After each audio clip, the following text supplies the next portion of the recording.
अंगणात उभी तुळस, पावित्र्याची ती राणी.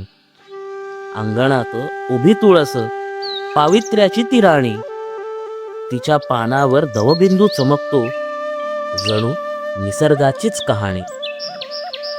दर सकाळ आपण जेव्हा तिला ओवाळतो, दर सकाळ आपण जेव्हा तिला ओवाळतो, तेव्हा मन शांत होऊन माऊली समान निसर्गाशी संवाद सुरू करतो.